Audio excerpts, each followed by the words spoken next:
shall we?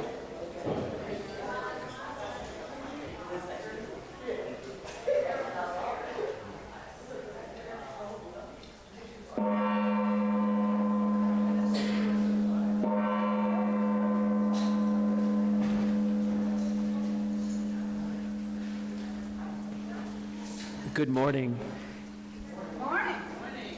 In whatever way you mother, we wish you a joyous and happy Mother's Day. We're glad you're here. Come, whoever you are welcome here. No matter your age, your size, the color of your eyes, your hair, your skin, you are welcome here. No matter how you came here, if you came alone, if you came with others, you are welcome here. No matter whom you love or how you speak, whatever your abilities may be, you are welcome here. Whether you come with laughter in your heart, tears in your eyes, you are welcome here. If you come with an open mind, a loving heart, and willing hands, then you are indeed welcome here.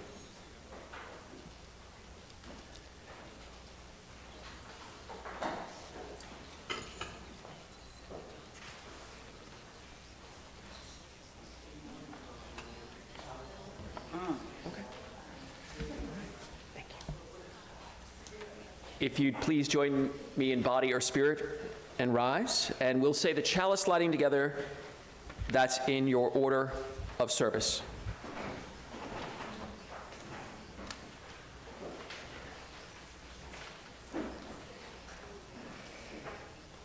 I breathe in the warmth of this light, its glow filling the spaces where fear and doubt reside. I breathe out the tension I carry. I release what no longer serves me. I breathe in the strength of our community, a sanctuary of diverse voices and shared purpose. I breathe out the urge to go it alone. I embrace the power of togetherness. I breathe in the courage to speak truth, even when it trembles on my lips. I breathe out the silence that holds me back. I make space for honesty and justice. I breathe in the hope of transformation, knowing we are here to build and to heal. I breathe out despair, trusting that change is born in small acts of love. As we light this chalice, may each breath remind us of the sacred rhythm of life, the pulse of creation, and the power we hold to shape the world around us.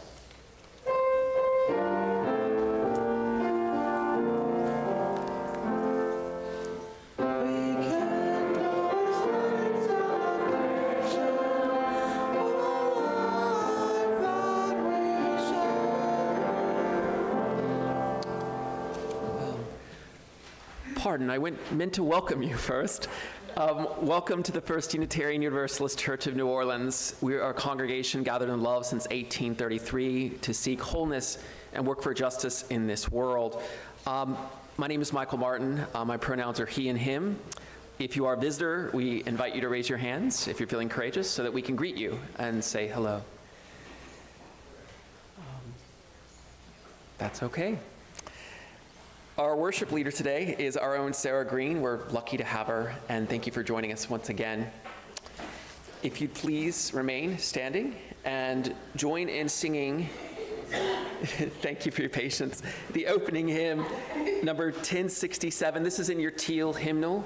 It's Mother Earth, Beloved Garden.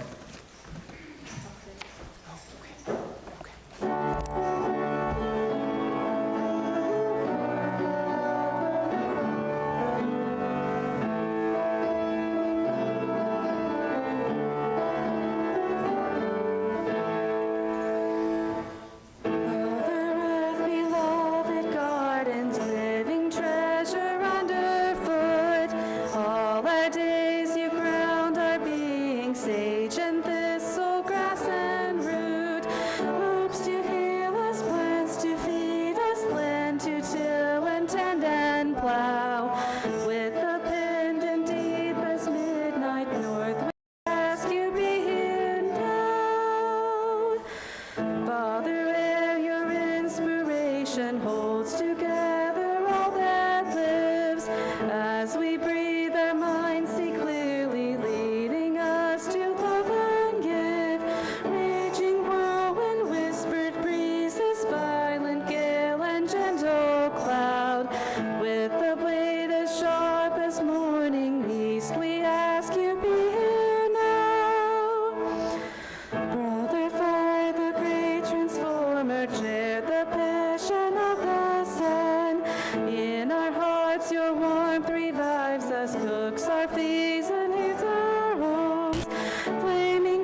morning.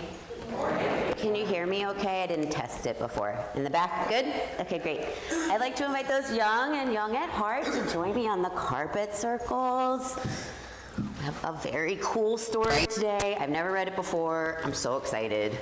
It's amazing. Okay. Today, our story is going to celebrate our Unitarian Universalist values of generosity, equity, and love. So see if you can notice those three values represented in this story. And it's called My Rainbow by Trinity and Deshauna Neal. That's a mother and child. They wrote it together. By Trinity and Deshauna Neal, illustrated by Art Twink. My Rainbow. Oh, very important. There's a pet pig, Peter Porker. So if y'all are up here, you kind of check him out while he's like through the book. It's very cute. He gets into a little trouble.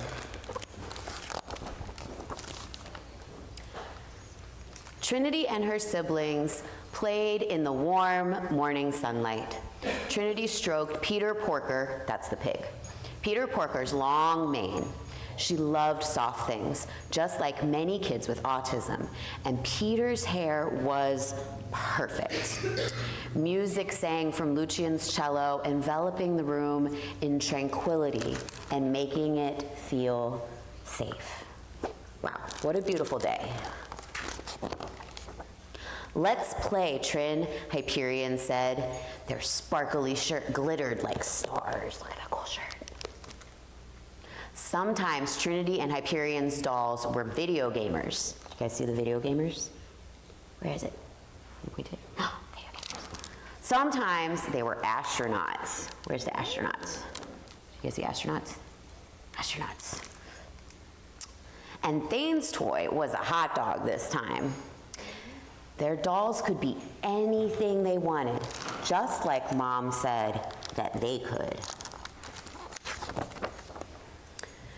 Trinity stayed with her doll long after everyone found other things to do.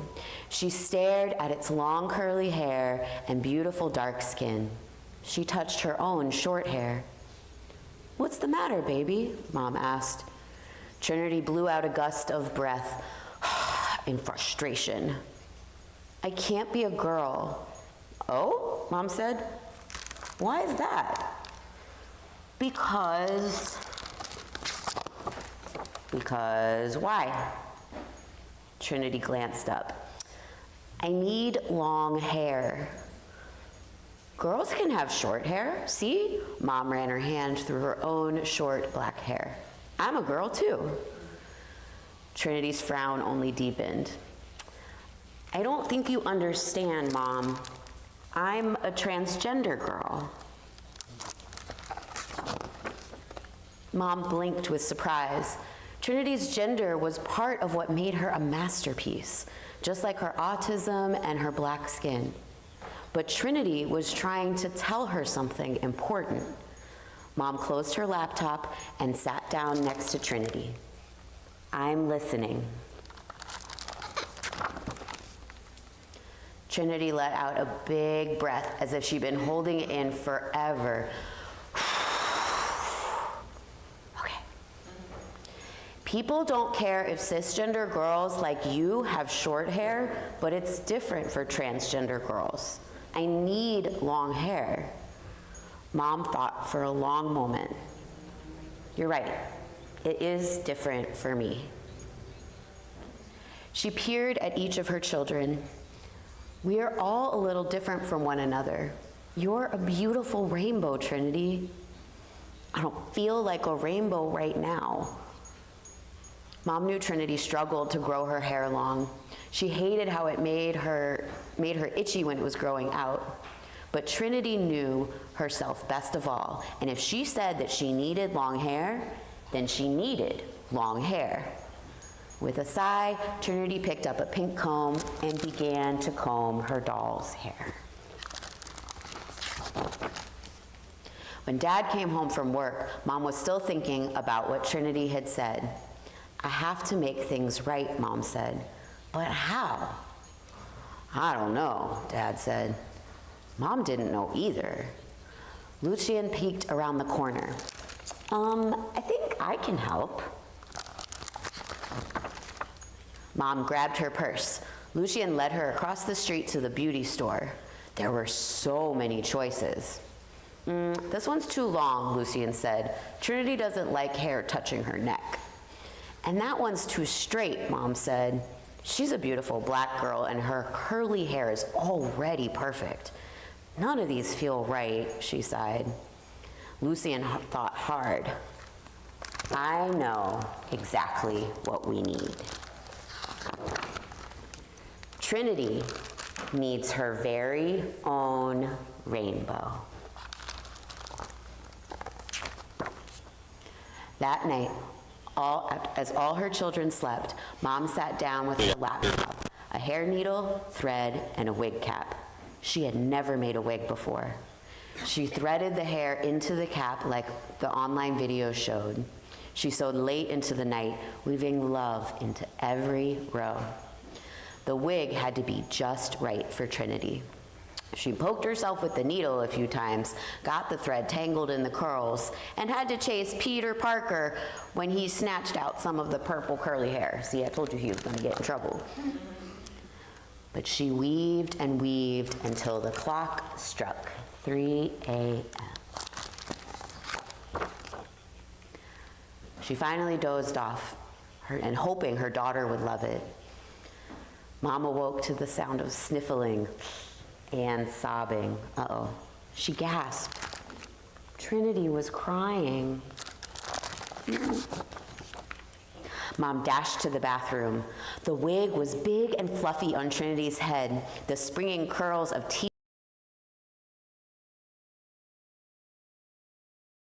chosen lit up the whole room.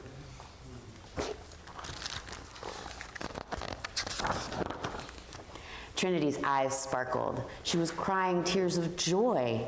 She ran her fingers through her curls. It's me, Mom.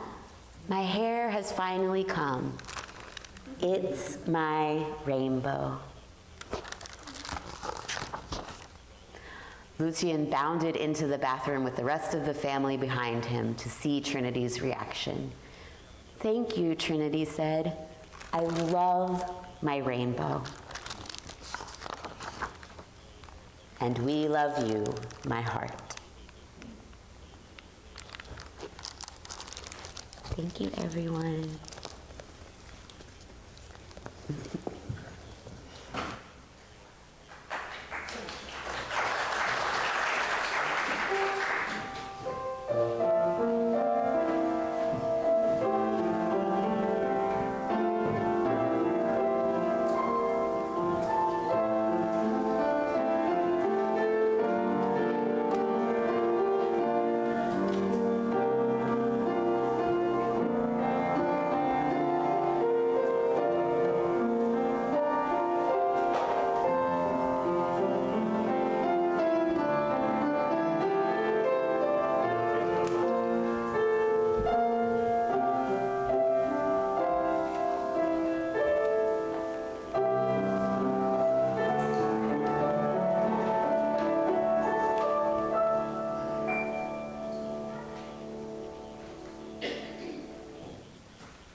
Please join me in a moment as we finish arriving. I invite you to find a comfortable place to land in your seat, feeling the places where your body touches the wood.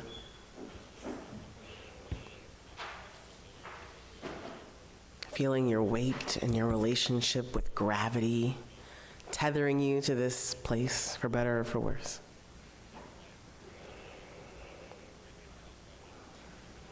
I invite you to catch up with your breath. Invite the disparate pieces of you from Tuesday, from Thursday morning, from Friday evening.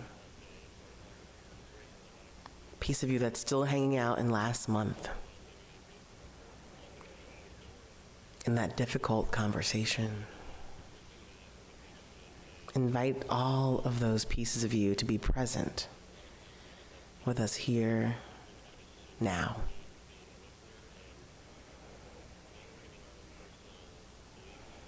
I invite you now into a moment of silence, which will conclude with an affirmation printed in your order of worship.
Our responsive reading is in your insert and comes from, correct me if I'm wrong, Reverend Sara, Kentucky-born, rural American nature writer, Wendell Berry. It's a treat to read his work out loud.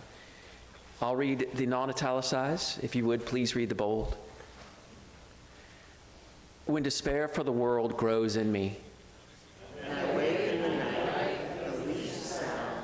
in fear of what my life and my children's lives may be,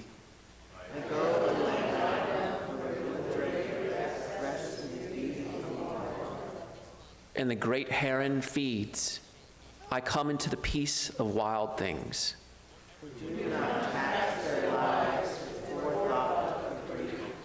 I come into the presence of still water, and I feel above me the day-blind stars waiting with their light.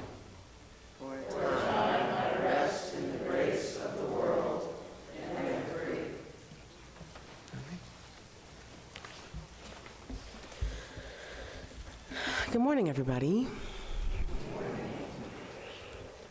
We begin this morning with the question of what makes a place sacred. We have the fortune of living in a very magical and sacred place, and still sometimes the specificity of what makes this place so special is lost or confusing or complex. A couple of years ago, I had the pleasure of going to Cambodia for the first time. I think I went initially because some of the things remind me of here, mostly about climate, and mostly about how they live with water. Some other questions came along as I would journey to and from there and other places in Southeast Asia. But in this trip to Cambodia, we were there specifically to do some touring of Angkor Wat. It's one of the UNESCO World Heritage Sites. It's the oldest preserved ecumenical site of worship in the world. And it's large. It's actually probably the size of New Orleans. It is, they don't use acres, hectares, and hectares of land. It's a community. It's billed as ruins, though. You go and they say, come see the Angkor Wat ruins.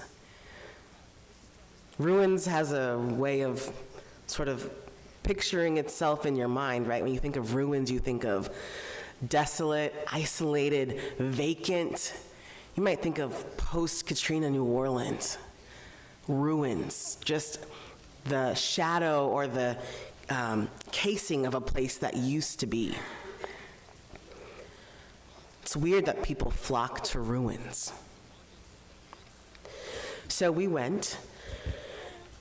We spent a couple of days there, and it's enough that you have to literally drive around the different parts of Angkor Wat. But when I got there, I realized that these were no ruins.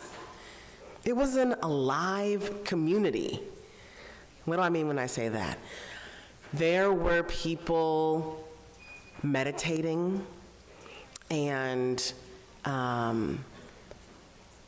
being still and silent at Angkor Wat.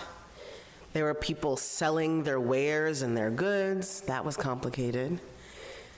And there were people tending to the grounds, sweeping and raking and weeding and polishing, repairing these, quote, ruins.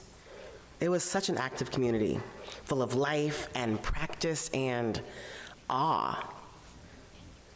I wondered what the people who interacted and visited there daily, what they saw in the ruins, what they could imagine.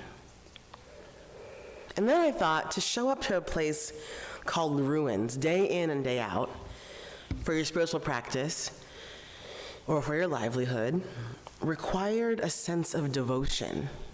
And that word really stuck with me, devotion. I had the opportunity to go back to Southeast Asia, to go to Bali. And we were looking specifically at the role of women in Bali. And it was complicated. Among other things, we saw women caring for children in a community amidst a trash dump that regularly caught on fire. But we also saw women preparing offerings every week to set outside the door of their businesses and their homes every day in an act of prayer, in an act of persistence and an act of trust every day. They made these beautiful little squares about yay big out of, I think, banana leaves, with flowers and with incense and with oils, all as a prayer. At the time, and even still now, I'm a little convicted. What is the one thing I do, or what's the one thing you do every day that welcomes this world that we believe is coming? Every day. We don't do a lot of things every day. I don't know about you. My schedule There's not a lot of things that, I mean, if I can eat every day, multiple times a day, we're having a good day. Yeah. Oh, if I can walk my dog every day, we're on a really good, we're making miracles happen.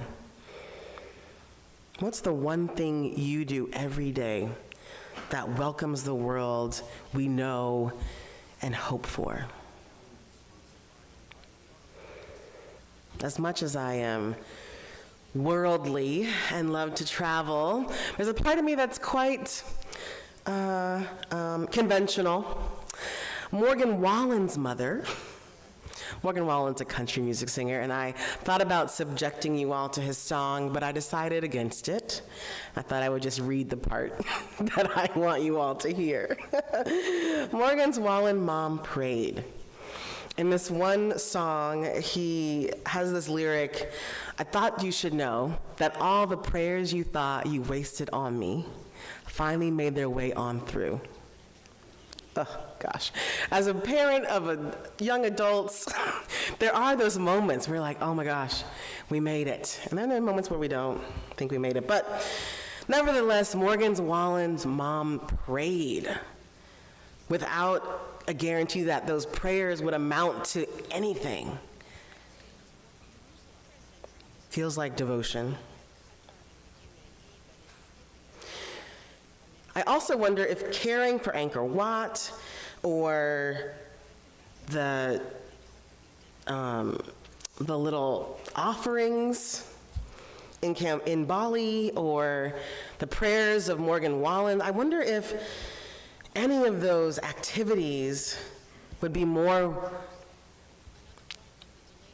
valuable than these grand gestures like direct actions or these monumental marches. Sometimes my faith is unstable, and I wonder the effectiveness or the efficiency of those little tiny moments compared to those big moments where we declare to the world, this is our prayer for what's coming. In the end, I think not really. I think that those worlds are created by these quiet and subtle gestures of devotion. I think the moments that make worlds strike the balance between control and mystery through trust and persistence. And isn't that mothering? Yesterday we had a Sacred Reckonings training. So many of you all showed up for Friday evening and all day on Saturday to talk about what repair and reparations looks like and all the many ingredients that go into being in right relationship to large and historical harms. And one of the circles in this ecosystem map that we talked about was political solidarity. We talked about how political solidarity sometimes looks like grand gestures of putting yourself in between an immigrant and an ICE officer. Sometimes it looks like showing up to Line 3 or the Dakota Access Pipeline at Standing Rock in between indigenous people and the law. But what I said yesterday was that I don't think anybody woke up with a wild hair who had never done that before to do that in that moment. What I suggested instead was that people have been building this muscle of political solidarity in the small and mundane moments, in the just filming ICE first, in the just switching of our media to pay attention to what people of color are saying. Political solidarity is a muscle, a world-building muscle. Each time after I came back from Cambodia and Bali, I left with a deeper sense of what it meant to be a global citizen. And that was helpful because citizen as an American, it's a little I get a little squirmy. And that's when I tend to go towards something, to get curious about it. Like, what about this is making me squirmy? And so this idea of a global citizen was interesting, both because the idea of citizen does still connotate people are not citizens, which I'm still working through. Nonetheless, global citizenship did have something that was useful. When I think about being a global citizen and what I learned in my time in Southeast Asia and afterwards, it's about pledging allegiance to something bigger. It's a role in which there's an obligation to participate, intending to a bigger global community.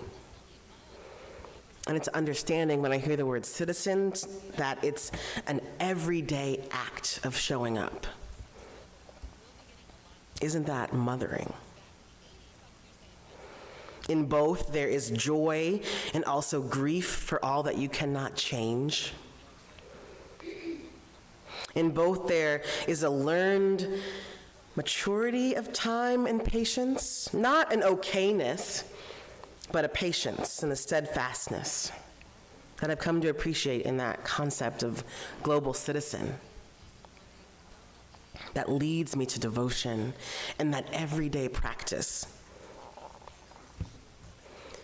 There's a hymn and a song. It's a song and then it made it into our hymnal that it's called Sometimes I Feel Like a Motherless Child.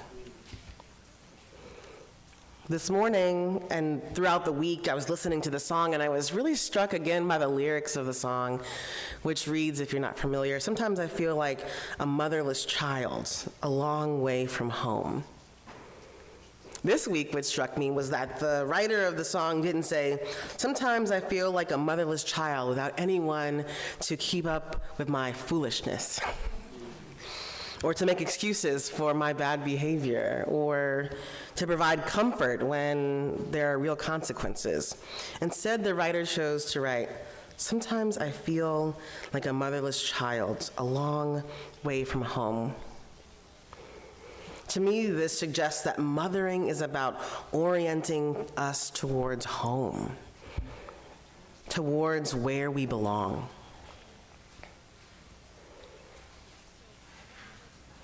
About those small moments of devotion and prayer, of liberation, of belonging, of devotion, of imagination. So my prayer for us this week, as we survive another week, so we see what this week has in store for us, the wins and the losses. My prayer for us is that we, at least, with some persistence, all feel like a mothered child. So very close to beloved community, to spirit, and to home. And may we be that mothering presence, that homemaking, that world-building presence for as many people as possible, in as many small, minute, prayerful moments of devotion. May it be so. Amen and Ashe.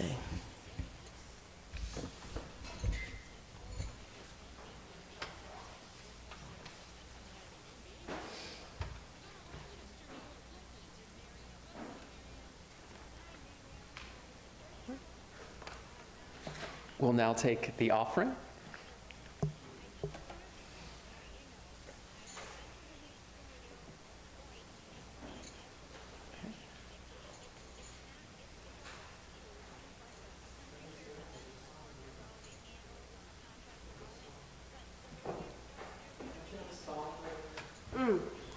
I have a song.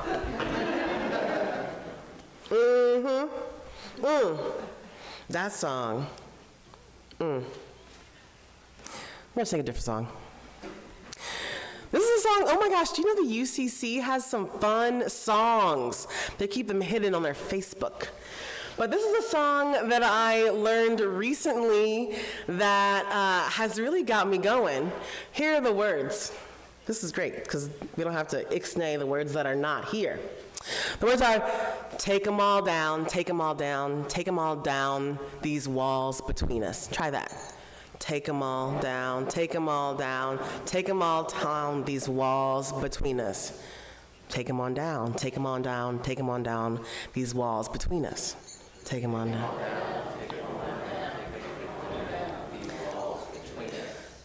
That's the words. We'll do it line by line. It goes like this. Take 'em on down, take 'em on down, take 'em on down, these walls between us. Take 'em on down, take 'em on down, take 'em on down, these walls between us. Take 'em on down, take 'em on down, take 'em on down, these walls. One more time. Take 'em on down, take 'em on down, take 'em on down. Then it goes all, come on, take 'em on down, take 'em on down, these walls between us. Take 'em on down, take 'em all down, these walls between us. Take 'em on down, take 'em on down, take 'em on down, these walls between us. Take 'em on down, take 'em on down, take 'em on down, these walls. Come on, take 'em on down, take 'em on down, these walls between us. Take 'em on down, take 'em on down, these walls. Last time. Take 'em on down, take 'em on down, take 'em on down, these walls between us. Take 'em on down, take 'em on down, take 'em on down, these, like you mean it. Come on, take 'em on down, take 'em on down, these walls between us. Take 'em on down, take 'em on down, these walls. Let's whisper this last part. Take 'em on down, take 'em on down, take 'em on down, these walls. One last time. Take 'em on down, take 'em on down, take 'em on down, these walls between us. I think that was the right song. Yeah. Thank you for that. If you'd please read the offering acknowledgement in our order of service with me. This gift from the abundance of my life blesses me, our ministries, and the world. I don't believe we have any spotlight announcements or anything that needs to go out. Congregational meeting next Sunday. Lunch will be served. Okay.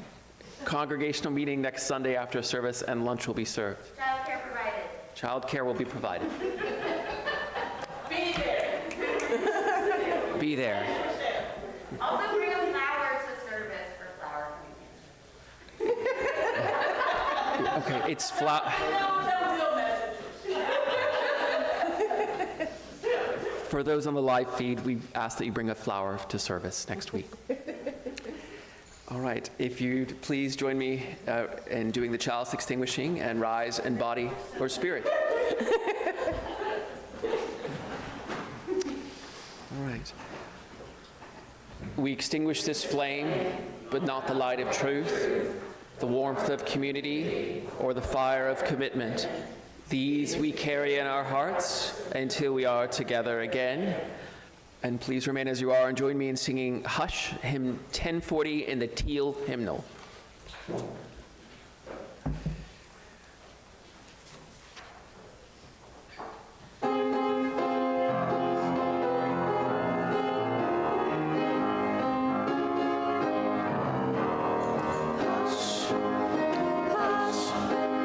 Somebody's calling my name. Hush, hush.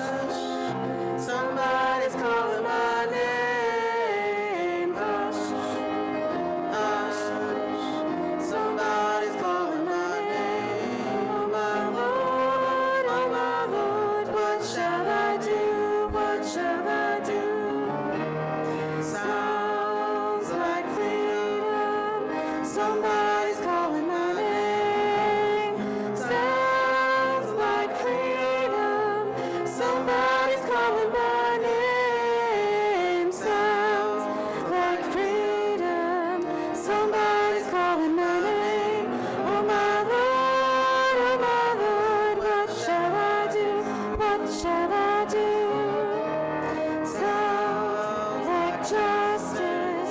Somebody's calling my name. Sounds like justice. Somebody's calling my name. Sounds like justice. Somebody's calling my name.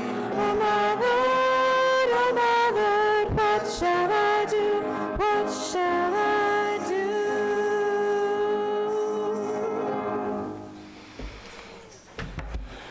Let's say it one more time as an invitation. May we all, at least sometimes, but with regularity, feel like a mothered child.